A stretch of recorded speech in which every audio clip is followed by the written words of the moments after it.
안녕하세요. 안녕하세요. 반갑습니다. 반갑습니다. 사랑합니다. 사랑합니다. 초복은 잘 보내셨나요? 네. 잘 안 보내셔도 제가 어떻게 할 수는 없고요. 또 남아있는 중복 말복 있으니까 잘 보내시기를 보내드립니다. 더운 여름이긴 한데 글쎄요, 지난 주간은 조금 구름이 좀 있어서 그나마 조금 덜했던 것 같긴 한데 이제부터 아마 본격적인 무더위가 좀 나오지 않을까 싶습니다. 아무튼 먹는 것도 잘 드시고 하나님의 양식도 충분히 섭취하셔서 힘들고 어려운 시기를 지혜롭게 극복하시는 성도 되시기를 간절히 바랍니다. 오늘 디모데전서 1장 12절부터 보겠습니다.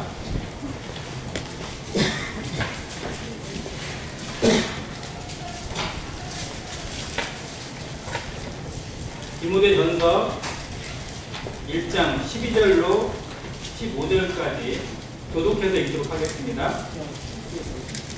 12절 제가 읽겠습니다. 나를 능하게 하신 그리스도 예수 우리 주께 내가 감사함은 나를 충성되이 여겨 내게 직분을 맡기심이니 내가 자네는 강력하여 박해자여 폭행자였으나 도리어 공의를 이룬 것은 내가 믿지 아니할 때에 알지 못하고 행하였습니다. 우리 주의 은혜가 그리스도 예수 안에 있는 믿음과 사랑과 함께 넘치도록 풍성하였도다. 이보다 모든 사람이 받을 만한 이 말이여 그리스도 예수께서 죄인을 구원하시려고 세상에 임하셨다 하였도다.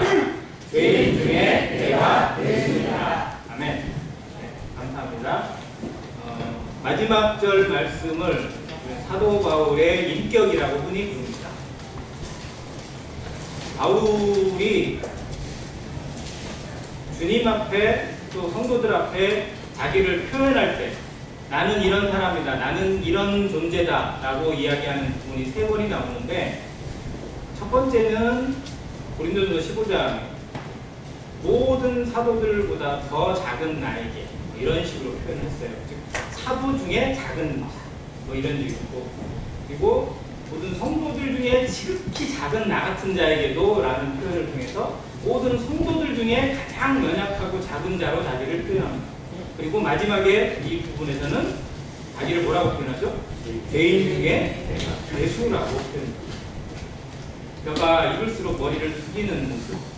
하나님은 알면 알수록 하나님 앞에서 살아가면 살아갈수록 내가 대단한 게 아니고 점점 낮아지게 되고 겸손하게 되고 정말 어떻게 보면 눈을 줄 수 없는 부끄러움이 나에게 있음을 찾게 되는 것 같아요. 그게 사도 바울의 인격으로 나타나 있습니다. 이 말씀을 통해서 정말 모든 사람들이 구원받기를 간절히 바랍니다. 모든 사람이 받을 만한 이 말이요 그리스도 예수께서 죄인을 구원하시려고 세상에 오셨다. 내가 죄인 중에 괴수다.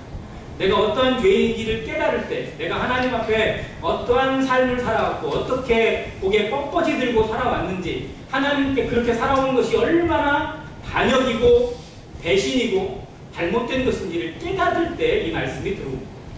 그리고 여기 계신 대부분의 성도들이 하나님 앞에 내가 살아온 삶을 찾게 되었을 때 주님을 만나게 되었고 주님을 내 구주로 내 주인으로 영접하는 기쁨을 기적을 맛보게 되었습니다.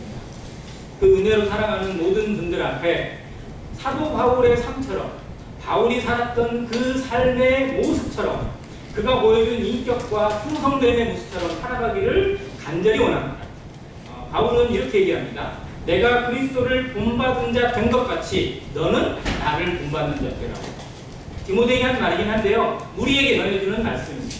내가 그리스도를 본받은 자 된 것 같이. 사도 바울은 누구만 바라봤냐면 그리스도만 바라봤습니다. 부활하신 주님을 가메데 부상에서 만난 이후로부터 그의 삶을 이끄는 유일한 기름, 유일한 끈은 바로 그리스도였습니다. 그리고 그리스도를 따라가던 그의 삶에 모든 삶의 열매와 흔적이 남았고 다른 사람들에게 자신 있게 이렇게 말합니다. 내가 그리스도를 본받은 자된 것 같이 너는 나를 본받는 자다. 우리의 삶이 자녀들에게, 후배들에게 나중에 이렇게 얘기해 줄 수 있기를 기도하십니다. 내가 그리스도를 본받은 자 된 것 같이 너는 나를 본받는 자다. 나처럼 살아가길 바란다. 아빠처럼, 엄마처럼 살아가는 하나님의 자녀가 되길 바란다고 유언을 남길 수 있는 부모 되시길 바랍니다. 이게 얼마나 어려운 일인지 우리가 너무 잘 압니다. 그래서 바울을 통해서 하나님의 여러 본보기들을 통해서 우리의 삶을 하나님 앞에 어떻게 살아가는 것이 합당한지 본받고 교훈받고 자극받게 되기를 또한 바랍니다. 오늘 교훈에 나누고자 하는 부분은 이 부분이 아니고 12절인데요. 한 번 더 읽겠습니다. 나를 능하게 하신 그리스도 예수 우리 주께 내가 감사함은 나를 충성되이 여겨 내게 직분을 맡기시니. 바울이 하나님께 감사하는 감사 제목 중에 하나가 뭐냐면 나의 죄를 위해서 죽으시고 나를 구원하신 주님에 대한 감사도 당연히 있겠죠. 우리가 성탄 예배 시간에 또 일상에 기도할 때마다 감사드리는 감사 제목이 그거잖아요. 그런데 그것 말고도 더 감사한 게 뭐냐면 나를 충성되이 여겨 내게 무엇을 맡기셨다고요? 직분을 맡기신 것에 대해 감사합니다. 우리가 주님 앞에 할 일이 있는 것에 대해 감사해야 합니다. 뭔가를 맡겨주신 것에 대해 감사해야 합니다. 내가 영혼을 맡은 책임이 있다면 그 영혼을 나에게 맡겨주신 것에 대해 감사해야 돼요.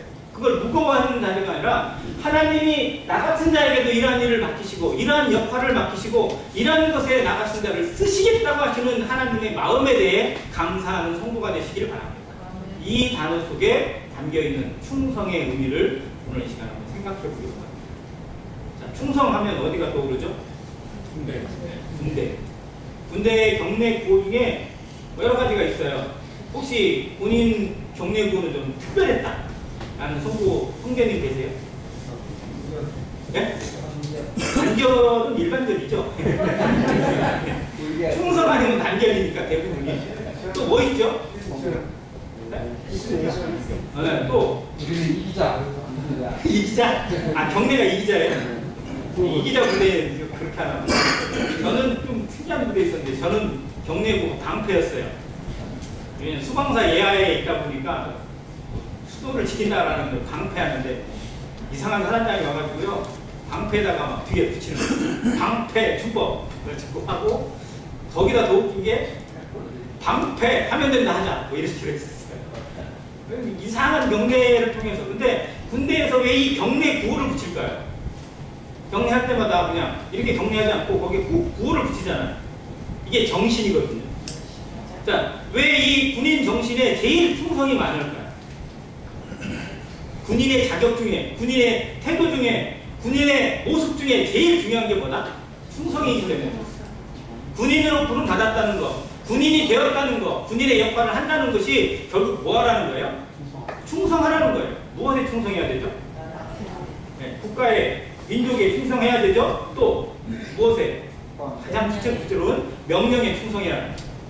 명령에 복종하라는 거고요. 명령에 따라서 움직이라는 겁니다. 그래서 성경에서도 구원받은 성도를 향하여 여러 가지 것들을 보여주시거든요.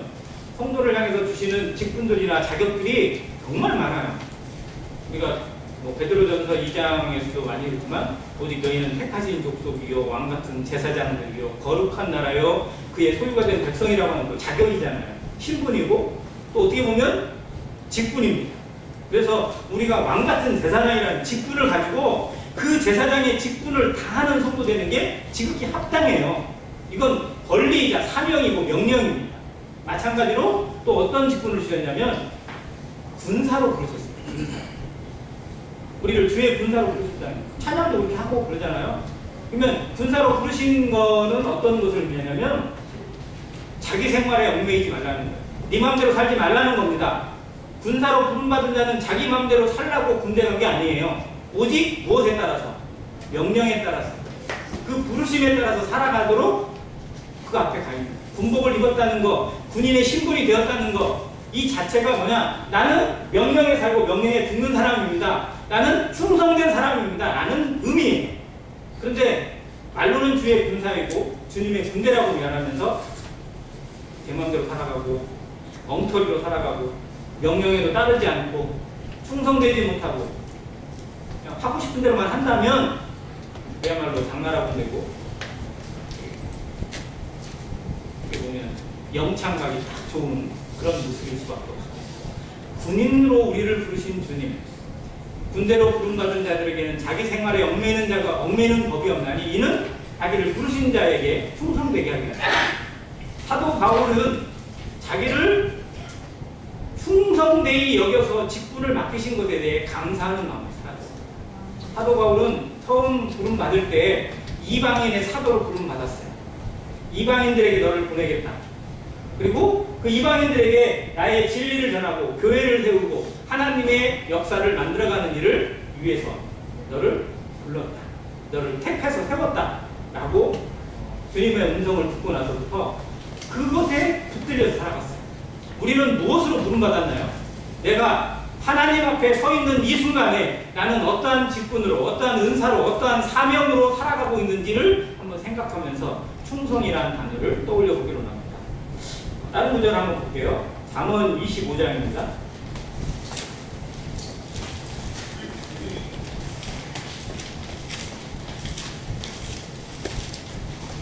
잠언 25장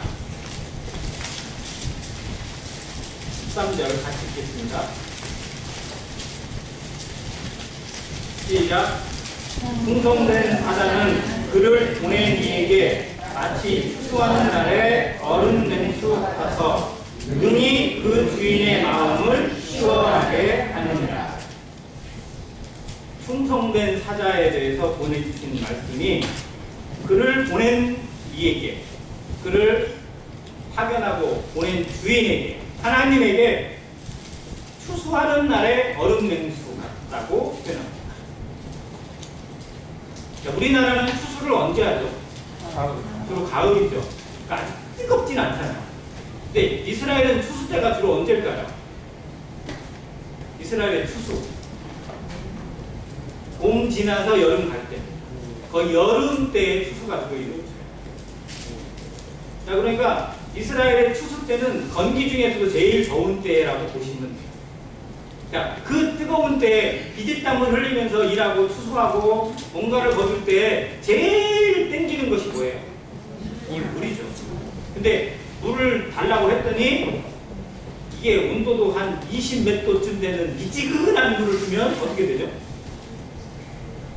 운동하고 막 땀을 팔팔 흘리고 와서 물을 딱 마셨는데 이게 뜨거운 물도 아니고 차운 물도 아니고 그냥 미지근한 물, 햇빛에 한 2시간쯤 데펴가지고 나온 물을 딱 마시는 순간에 느낌이 어때요? 정말 짜증나서 데펴버리고 싶어요. 이게 라오디게 교회거든요. 미지근한 신앙, 하나님 앞에 이것도 저것도 아닌 그 신앙에 그 하나님 뱉어버리고 싶은 거. 우리도 그래요. 정말로 열심히 일하다가 막 더워서 막 그러고 있는데 물을 잘못 뽑았어. 정수기에서 찬물 뽑는다고 뽑은 것이 이상한 물을 뽑아가지고 미지근한 물을 뽑아서 마시다고 보면 진짜 그냥 맛이 싫거든요. 근데 정말 시원한 얼음 냉수, 우리의 마음을 시원하게 쓸어내려가고 피로를 쉽게 만들고 모든 것을 정말 마음에 상쾌함을 주는 이 표현을 뭐라고 했어요? 충성된 사자라고 표현했어요. 하나님 앞에 충성된 사람, 하나님의 말씀 앞에 충성되고 하나님의 은사와 직분에 충성된 자에게 하나님이 어떤 느낌을 갖느냐? 시원한 얼음 냉수 같은 표현을 했어요. 그 마음을 시원하게 하는 거예요.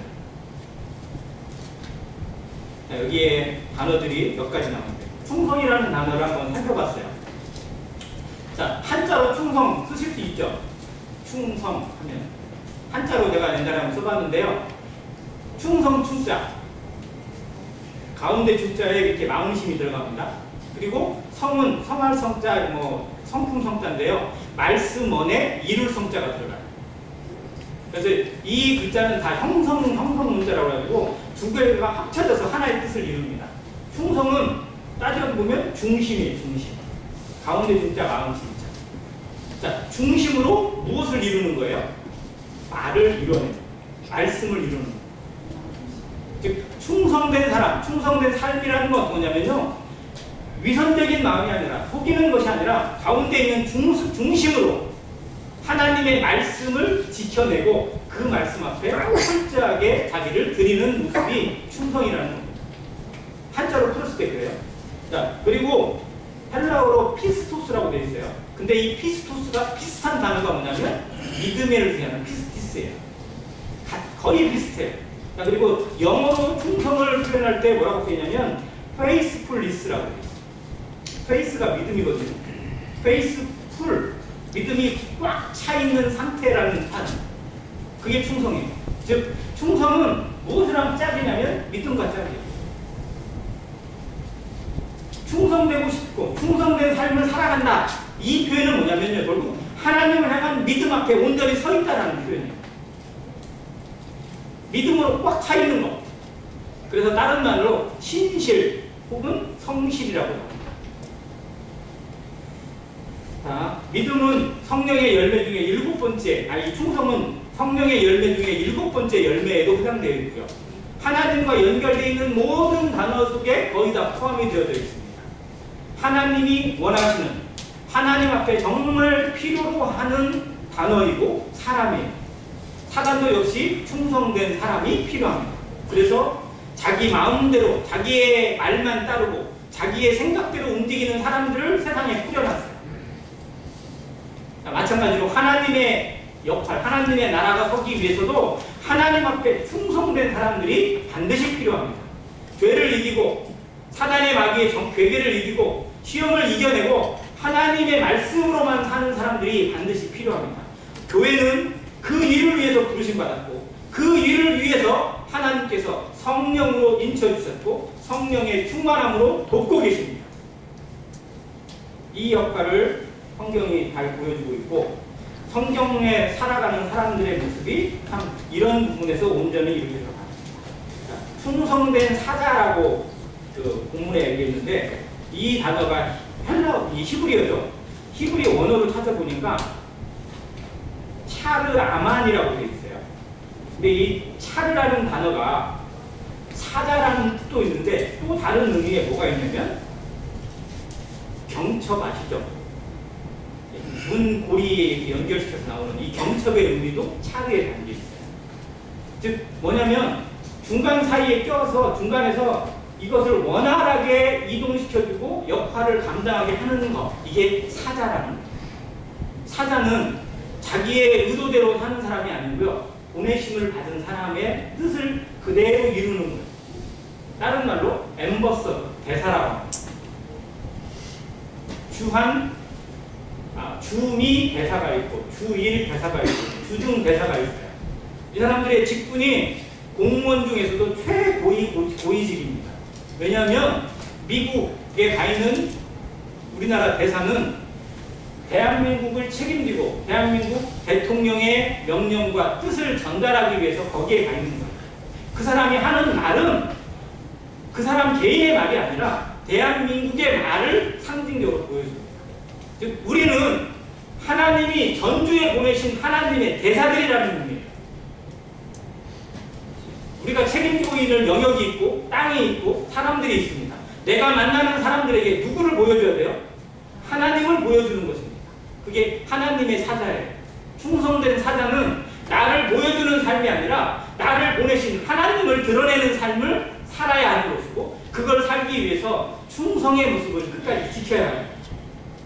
나의 말 한마디가 그 사람에게 어떤 영향력을 미치게 될지, 어떤 영향을 끼치게 될지, 선한 영향력을 끼치기는 그런 사람이 되길 누구나 기도하지만 실제로 우리의 말엔 하나님이 담기지 않을 때가 너무 많습니다.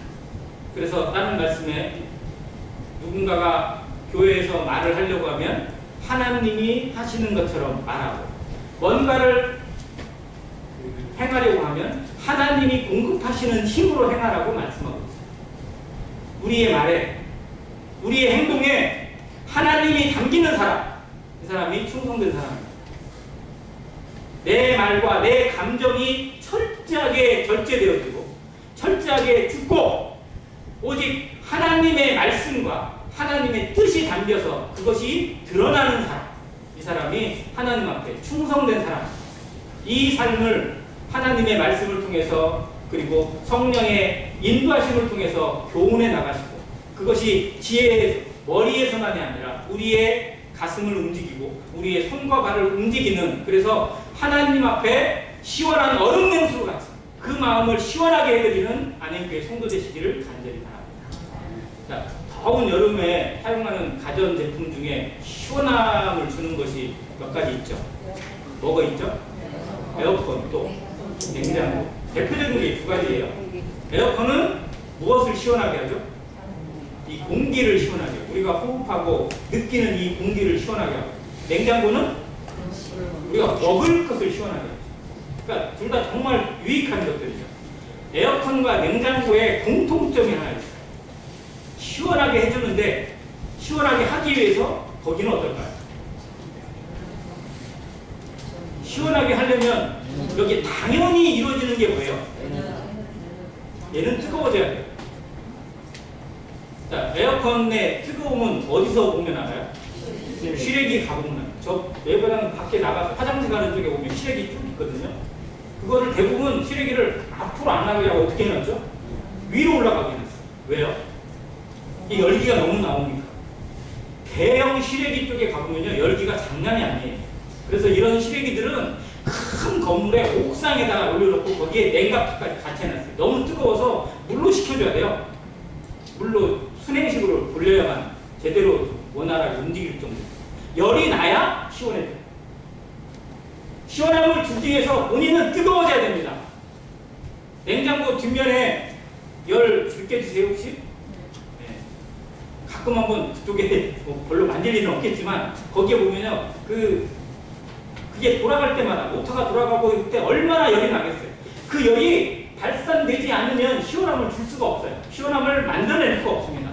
우리 안에 하나님 앞에 시원한 청량감을 드리기 위해서 내 마음이 하나님의 성령으로 말씀으로 그리고 하나님의 뜻으로 얼마나 뜨거워지고 있는지를 경험하시기 바랍니다.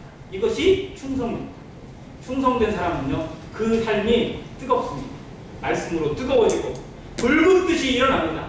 가만히 있을 수가 없는 뜨거움이 있어요. 사도 바울이 그랬어요. 자기가 가만히 있으면 어떻게 된다고요? 마음이 불붙는 것 같아서 가만히 있을 수가 없다. 그래서 누군가가 말려요. 가면 죽는다. 가면 잡힌다. 가면 매맞는다. 가지 마라. 이게 하나님의 뜻이다. 내가 제발 말 좀 하니까 내 말 좀 들어라고 해도 어떻게 해요? 사도 바울 어떻게 했어요? 가는 거예요. 왜 가요? 가만히 있을 수가 없어요. 가만히 있으면 막 내 속에서 막 미치는 거예요. 구약 성경에 이 말씀을 고백한 선지자가 누굴까요? 가만히 예언을 안 하고 하나님의 말씀을 하도 듣기 싫어하니까 안 하고 싶어요. 전해봐야 좋은 소리 못 듣고 맨날 욕만 얻어 먹으니까 나 이제 그만할래 안 할래 했는데 이 속에서 뜨거워서 견딜 수가 없어. 누구예요? 예레미야. 그래서 사람들이 그냥 막 돌 던지고 욕하고 뭐라고 하는데도 전할 수밖에 없어요. 우리에겐 그런 사명감이 필요합니다. 남의 눈치 보고 다른 사람의 얼굴 보고 일하는 것이 아니라 하나님이 주시는 말씀으로 뜨거워졌을 때 성령의 뜨거움을 감당하지 못해서 이것을 그대로 분출해내는 주신 대로 드리고 받은 대로 갚아드리는 이것이 충성입니다. 우리 안에 이 충성된 마음, 충성된 사자의 심령을 회복하는 그래서 나의 말이 장현수의 말이 아니라 장현수를 택하고 부르신 하나님의 말로 안행교회 성도 개인의 말이 아니라 안행교회를 세우시고 주의 성령으로 통일되게 하시고 하나 되게 하신 하나님의 말씀으로 전달되어지고 행동 하나하나에 하나님의 능력과 성령의 인격이 담겨있기를 간절히 원합니다. 우리 삶이 하나님과 교통되어지고 연합되어져서 원장이 하나가 되어져서 나타나는 삶 이것이 주인 앞에 충성된 종의 모습입니다. 자, 달란트 비유를 할 때마다 꼭 이 말씀을 드렸는데요. 꼭 5달란트, 2달란트, 1달란트가 나눠지는 배경도 있어요. 여러분은 몇 달란트 받으신 것 같아요? 이렇게 물어보면 대부분이 다 몇 달을 받는다고 얘기하지 않아요? 중간을 다, 난 2달란트쯤 받은 것 같아요. 왜? 1달란트 받았다고 하면 왠지 좀 그럴 것 같으니까. 근데요, 1달란트, 2달란트가 중요한 게 아니에요. 그건 진짜 구분을 위해서 주신 것 뿐이고, 전에 얘기했지만 1달란트의 가치가 무궁무진해요. 셀 수가 없을 정도예요. 얘기 드렸잖아요. 한 달란트는 금 34kg입니다. 금 34kg면요 축구공보다 좀 커요. 금덩어리. 여러분 집에 그만한 금 있으세요? 여러분 통장에 이 정도가 좀 찍혀 있나요? 지금 금값이 많이 올랐더라고요. 그렇죠? 저는 금이 별로 없어가지고 금값은 잘 모르는데 뭐 누구 들어보니까 순금 한 돈의 가격이 뭐 20 몇만 원인가? 30만 원이요? 네. 자, 얘기 드릴게요. 한 달란트가 금 10,000돈이에요. 금 10,000돈. 그럼 30만 원이면 얼마인가요? 30억입니다. 한 달란트예요, 이게 어떤 사람이 비교해가지고 쟤는 5달란트 쓰고 나는 왜 한 달란트밖에 안 돼? 이게 아니라 정말 자기 종의 입장에서 감당도 안 되는 은혜를 주신 거예요. 자기의 평생에 그것을 활용해도 다 활용할 만큼 어마어마한 것을 하나님 우리에게 은혜를 주셨어요. 우리에게 주신 은사와 직분은 내 평생에 다 충성을 해도 다 못 갚을 정도로 어마어마한 것. 자, 그것을 남들과 비교해가지고 땅에다 묻어놨다? 이게 얼마나 멍청한 짓인지 알아야 돼. 자, 그래서 주인이 돌아와서 그 종들과 계산하면서 주신 말씀이 종은 자기가 한 것을 그대로 갖다 드려야 됩니다. 5달란트, 2달란트 똑같았어요. 주여 나에게 5달란트를 주셨는데 5달란트 또 남겼습니다. 가지십시오. 2달란트를 주셨는데 2달란트를 남겼습니다. 내 삶의 흔적을 무엇으로? 달란트로. 주인의 뜻에 충성한 걸로. 받은 은혜를 그대로 갚아드리는 예배로 그냥 보여드리는 거예요. 중심을 아시는 하나님 앞에 우리가 무슨 말이 더 필요해요? 사람들에게는 변명도 통하고 핑계도 통할지 모르지만 하나님 앞에는 통하지 않습니다. 그저 그냥 보여드리는 거예요. 하나님 이게 내 삶입니다. 나 이것밖에 못했습니다. 그러나 이것을 하나님께 드립니다. 이게 우리의 예배잖아요. 그걸 아시는 주인께서 뭐라고요? 잘하였도다 착하고 충성된 종아. 여기 충성이 들어가요. 자, 그런데 한 달란트 받아놓고 그냥 자기 생각대로 멋대로 해가지고 땅에다 묻어놨다가 가져온 종은 누구를 핑계대요? 주인을 핑계대요. 자기 탓을 안 해요. 잘못했다고는 한마디도 안 해요. 나는 할 만큼 했다고 변명을 해요. 정말 세상이 더럽고 세상이 시끄러운 이유가 이것 때문에 그렇습니다. 변명과 핑계로 일관하기 때문에 그래요. 절대 자기 잘못을 인정하지 않아요. 성도들의 태도는 달라야 됩니다. 성도가 정말 하나님 앞에 조금이라도 더 열매 맺는 삶을 살기로 한다면 자백과 회개에 있어서 빨라야 돼요. 즉시 하시길 바랍니다. 다윗이 그랬어요. 다윗은 잘못을 깨닫는 순간에 어떻게 했어요? 바로 엎드렸어요. 근데 사울은 뭐라고 잘못을 하면 왜 나만 그래요? 얘 때문에 그랬어요. 얘 때문에 그랬어요. 핑계대요. 그래서 결국은 그 영광을 다윗에게 뺏기고 맙니다.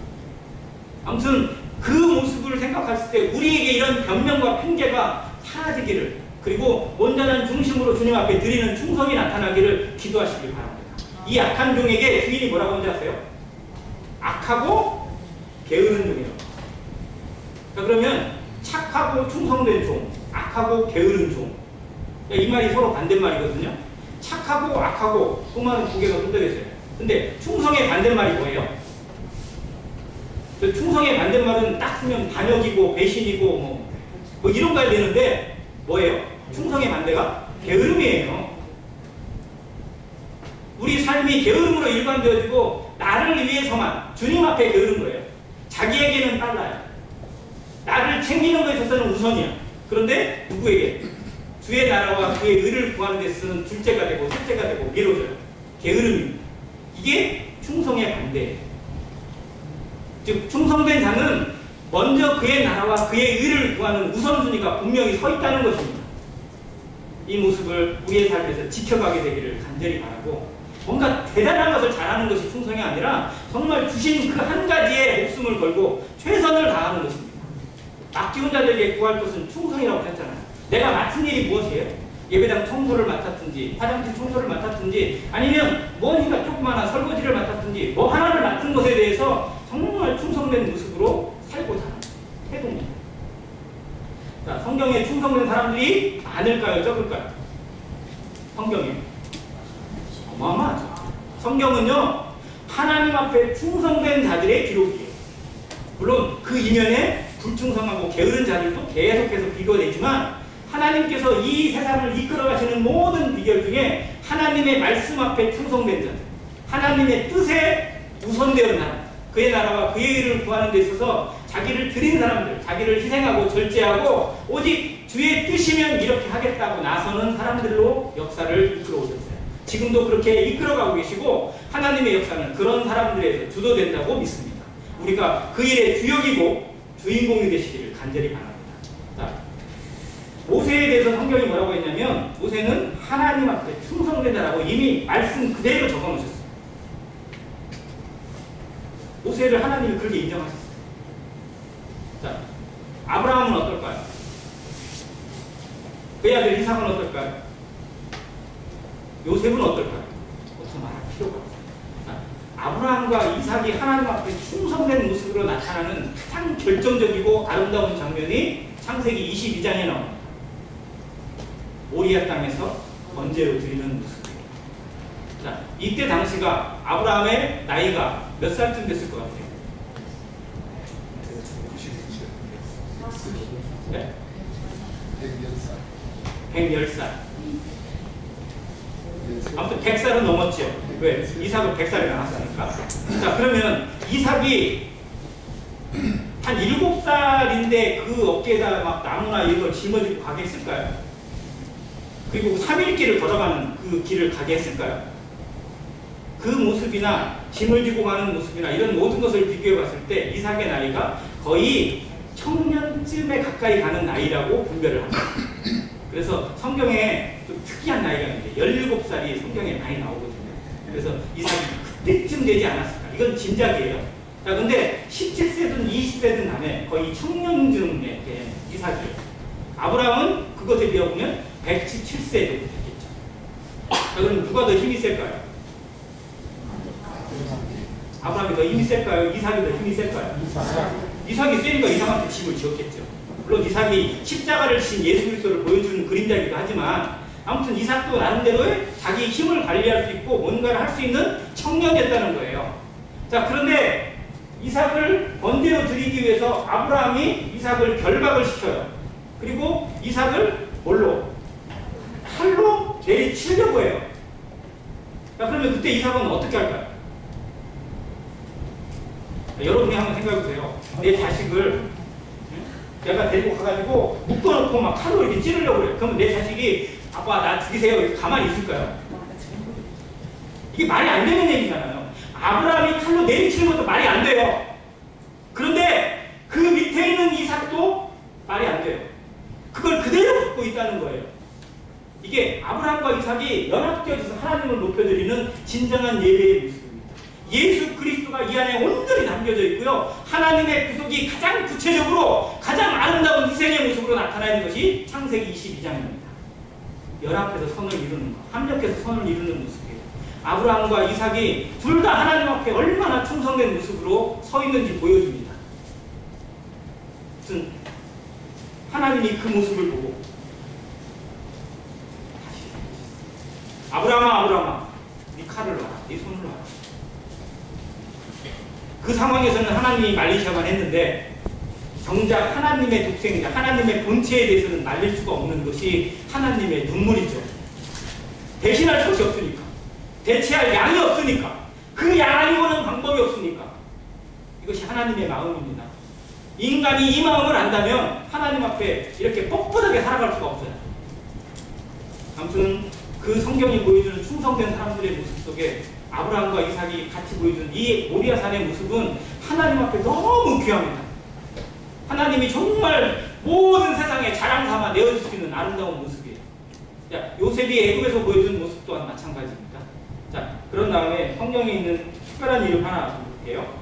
예레미야서에 보면 예레미야를 도와주고 예레미야와 함께 했던 동역자들이 많지는 않은데 아주 귀하게 그 시대 대부분이 다 예레미야를 안 들었거든요. 예레미야가 예언하고 하나님의 말씀을 선포하면 왕이 너 저리 가. 제발 나한테 와서 떠들지 좀 마. 혹시나 했더니 역시나 더 이상 떠들지 마. 얘기 좀 하지 마. 네 입에서 나오는 말 들을 때마다 내가 그냥 죽겠어. 이런 정도예요. 그래서 심지어는 예레미야가 하나님의 말씀을 이 두루마리에 써서 기록을 해가지고 왕한테 읽히라고 줬어요. 그랬더니 이 왕이 열받아가지고 어떻게 했어요? 이런 기분 나쁜 거를 왜 나한테 일으켜? 가지고 그 두루마리를 물에 태워. 그런 정도예요. 그러니 뭐 백성들이 얼마나 잘 듣겠어요. 그런데 그때 예레미야를 수종드는 사람 중에 네리야의 아들 바룩이라는 사람이 나와요. 이 바룩을 어떻게 표현할 수 있냐면, 네리야라는 사람이 왕의 국내 대신이에요. 네리야. 즉 귀족 중에 최고위직에 있는 그런 귀족이에요. 그 아들이에요. 그리고 그도 궁궐에서 일을 해요. 그러니까 예레미야가 궁궐에서 뭔가를 전하게 할 때, 그는 감옥에 갇혀있고 동굴에 갇혀있고 이러다 보니까 자기가 가서 전할 수가 없어요. 거기 가서 전할 사람이 필요했는데 그 일을 바룩이 한 거예요. 그런데 신분으로 따져보면 바룩은 예레미야보다 훨씬 더 높은 신분이에요. 오이직의 자녀이고 물질로나 뭘로 해도 전혀 예레미야에게 꿀릴 게 없는데, 바룩은 예레미야가 하나님 대하시 되었어요. 그래서 예레미야가 지시하는 것에 대해서 일절 표를 달지 않아요. 그대로 해야 합니다. 이걸 왜 해야 돼요? 어떻게 해야 돼요? 뭐 안 하면 안 돼요? 이런 게 없어요. 그냥 그대로 했어요. 자, 그게 대표적인 게 두루마리의 성경을 기록한 겁니다. 이걸 바룩이 기록했어요. 서기관처럼. 예레미야는 불러줍니다. 바룩이 다 기록했어요. 다 기록해가지고 왕한테 가서 읽히라는 거예요. 대신들 앞에서 읽혔어요. 근데 그걸 왕이 어떻게 했다고? 막 뺏어가지고 그냥 태워버렸어요. 한 번만 더 죽여버릴 거야 라고 협박을 했어요. 그런데 그래놨더니 바룩도 실망했잖아요. 그리고 예레미야한테 다시 갔어요. 왕이 태워버렸습니다. 그랬더니 예레미야가 어떻게 했을까? 다시 써. 그대로 또 다시 읽어줘요. 바룩은 그걸 또 가서 또 읽어줘요. 가고 싶을까요? 다시 가서 읽히면 죽는다고 그랬는데, 근데 그대로 가서 또 읽혀요. 자, 이 바룩을 통해서 하나님이 예레미야의 사역을 이루어 가십니다. 이게 동역자예요. 자, 바룩의 모습에서 볼 수 있는 거 몇 가지가 있는데요. 첫 번째는 준비된 사람. 부르면 언제든지 갔어요. 부르면. 사무엘이 이걸 배웠는데, 어린 사무엘은 처음에 몰랐어요. 하나님이 자기를 부르신지 모르고 엘리 제사장이 부른 줄 알고 뭔 소리가 들리니까 엘리한테가 부르셨어요? 라고 이렇게 했거든요. 근데 엘리가 깨닫고 너한테 그 음성이 들리면 주여 말씀하옵소서 주의 종이 듣겠나이다 라고 말해라. 이렇게 했거든요. 여러분은 그렇게 기도하세요? 주여 말씀하옵소서 주의 종이 듣겠나이다. 충성된 자의 첫 번째 모습입니다. 주여 말씀하옵소서 주의 종이 듣겠나이다. 들을 자세가 되어 있고 준비가 되어 있어야 합니다. 근데 여기에 듣는다는, 성경에서 듣는다는 표현이 무엇을 의미하는지 잘 아시죠? 귀로 듣는 게 아니에요. 무엇으로 듣는 거예요? 마음으로 듣고 몸으로 듣는 겁니다. 순종이 연결되지 않은 들음은 들음이 아니에요. 믿음은 들음에서 난다고 표현하는 성경의 말씀이 귀가 아닙니다. 마음에서 감동으로, 그리고 그걸 그대로 하나님 앞에 고백하는 삶, 순종으로 나타나는 거죠. 그래서 믿음은 동료가 순종이에요. 아무튼 듣는 자세가 하나님 앞에 분명하고 하나님의 모시기에 합당한 모습이 충성의 기본이라는 겁니다. 두 번째는 소리 없이 뭉키라는 자였어요. 토를 달지 않았어요. 이 시대에 젊은이들, MZ세대라고 하나요? 그 세대의 특징이 뭐냐면요, 자기의 개성이에요. 그래서 상사가 뭘 지시해도 그대로 따르는 사람은 좀 구태고, 그렇게 말하는 상사는 꼰대고, 그것에 대해서 자기의 의견을 확실하게 얘기하고 반대하든지 뭐하든지 이렇게 하는 사람이 멋있어 보여요. 이 세상은 그래요. 근데 하나님 앞에서는 그것이 멋있는 게 아닙니다. 정말 하나님께서 말씀하셨다면 그 이유가 분명히 있다는 거예요. 거기엔 예로 답할 수 있는 사람이 하나님 앞에 필요합니다. 고린도 후서에서 바울이 얘기하는 부분이 그거예요. 예만 되었다. 그리스도 안에서 나의 마음에 주신 것은 예만 되었다. 아니라 없다는 거예요. 주님이 그렇게 말씀하신 데에는 분명히 내 생각과 다르고 내 마음과 다를지라도 분명한 하나님의 뜻이 있다고 인정되어지는 것. 그것이 충성의 자세입니다. 그리고 셋째는 그냥 주신 그대로 순종하는 자세, 말씀하신 그대로 순종하는 자세가 충성된 모습이었습니다. 바룩이라는 사람이 보여준 가장 기본적인 태도가 실상은 성도들에게 있어서 제일 어렵더라고요. 전에 누가 그런 얘기 하셨는데요. 도대만인가요? 들어보셨어요? 도대만? 말씀은 그래도, 말씀은 그런데, 뒤에가 붙어요. 말씀은 그렇지만. 이게 뭐예요? 뒤에 말씀대로 못하겠다는 거예요. 그러면서 자기의 핑계, 자기 생각, 자기 고집이 나오는 거. 이게 참 신앙을 어렵게 만든다고 누군가가 이 얘기하는데 참 공감이 되었습니다. 우리에겐 그런 모습이 없는 거예요. 하나님이라고, 성경은 하나님이라고 정말 인정하고 있나요? 하나님의 말씀으로 우리가 받고 있나요? 하나님의 권위가 이 말씀 앞에 담겨져 있나요? 하나님의 능력과 전지전능하심이 내게 주시는 말씀 앞에 담겨있고 내가 하나님 앞에 서 있는 하나님의 종임을 온전히 인정하고 시인한다면 순종은 너무 당연한 거예요. 지극히 기본입니다.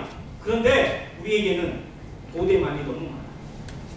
말씀은 그렇지만 지금은 이렇고 이거는 이렇고 저거는 저렇고 꼭 내 말이 들어가요. 우리가 역사를 못 보고 온전한 열매를 거두지 못하고 기적을 경험하지 못하는 이유가 내 태도에 달려있다고 생각하지 않으세요? 이것이 바뀌어지는 것, 이것이 깨지는 것, 이것이 사도 바울이 나는 날마다 죽노라고 고백한 이유입니다. 왜? 사도 바울도 개인의 생각이 나올 수 있고 감정이 나올 수 있으니까 이걸 날마다 죽였어요. 그리스도의 십자가는 단번에 이루신 구원이지만 성화는 날마다 이루어지는 역사입니다. 왜? 우리의 본체가, 우리의 본성 자체가 말씀을 그대로 받아들이려고 하려는 거부감이 있기 때문에 이거를 깨뜨리지 않으면, 이거를 죽이지 않으면 하나님의 말씀이 내 안에서 역사되지 않아요. 성령이 나를 통해서 온전히 일할 수가 없어요. 그래서 날마다 죽노라고 고백을 했습니다. 아무튼 이 삶을 우리의 삶에도 적용하고 배우게 되기를 간절히 바랍니다. 성경에 많은 동역자들, 사도 바울의 동역자들을 로마서 16장에만 살펴봐도 30몇 명의 이름이 기록되어 있을 정도인데요. 이들 중에 한 부분 살펴보겠습니다. 고린도전서 16장 보세요. 고린도전서 16장 17절과 18절 같이 읽겠습니다. 찾으셨으면 같이 읽겠습니다. 시작! 내가 스데바나와 드드나드와 아가이오가 온 것을 기뻐하노니 그들이 너희의 부족한 것을 채웠습니다. 그들이 나와 너희 마음을 시원하게 하였으니 그러므로 너희는 이런 사람들을 알아야. 자, 여기 스데바나 다른 부분에서 찾아보시면 스데바나, 스데바는 아니에요. 스데바나라고 되어 있고 또 이름도 참 부르기가 어려워요. 드드나드, 뭔 왜 이름이 어려운지 모르겠어요. 그리고 아가이고.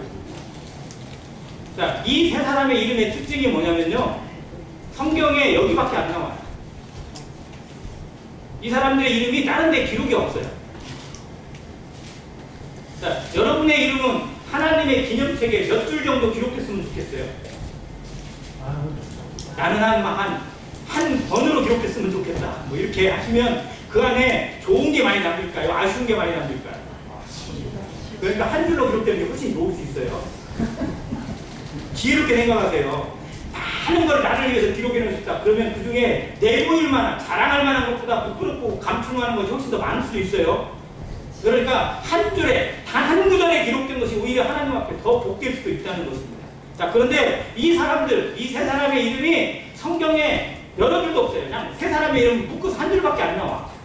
그러니까 어떻게 보면 아무것도 아닌 사람처럼 여길 수 있어요. 세상에 이런 사람 안 알아둬요. 그런데 하나님의 나라에서는 절대 잊을 수 없는 기념책에 기록되어 있는 이름이고 우리에게 교훈을 주는 본보기가 되는 사람들입니다. 사도 바울이 이런 사람들을 뭐라고 하는지 아세요? 17절에 그들이 나와 너희 마음은 어떻게 했다고요? 시원하게 했다. 아까 잠언의 말씀이 연상되시죠? 주인의 마음을 시원하게 해드리는 충성된 사자의 모습처럼 똑같이 그렇게 한 사람들이에요. 시원하게 하였다. 나의 마음을 시원하게 한 동역자들이다. 여러분들이 하나님 앞에 그리고 성도들 앞에서 하나님의 마음을 시원하게 드리는 동역자로 인정되어지기를 간절히 바랍니다. 시원하게 하다라는 이 말이 헬라어로 아나파고라는 단어인데요. 생기를 주다, 활력을 주다, 생명력을 더하다라는 뜻이에요. 자, 우리가 누군가와 함께 일합니다. 함께 동역하고 함께 섬깁니다. 그런데 그 섬기는 일에서 시원함을 주는 성도가 있고 답답함을 주는 성도도 있을 수 있습니다. 나는 어떠한 것을 익히고 어떠한 영향력을 주는 성도인지, 나는 동역자들에게, 함께 있는 성도들에게, 리더들에게, 일꾼들에게 시원함과 청량함을 주고 활동력과 활기를 주고 있는 성도인지, 아니면 쓴뿌리가 되어져서 답답함을 만드는, 일만 만드는 그런 성도는 아닌지 우리 자신을 곰곰이 생각하시는 시간이 되길 바랍니다. 하나님 앞에 기회가, 내가 섬길 수 있는 기회, 나에게 맡겨진 은사와 직분을 활용할 수 있는 시간이 무한하지 않습니다. 언제 주님이 오실지, 언제 내 생애가 마치게 될지, 언제 우리의 교회가 사역을 끝내게 될지 아무도 장담할 수 없는 정말 말세 중에 말세를 살아가고 있습니다.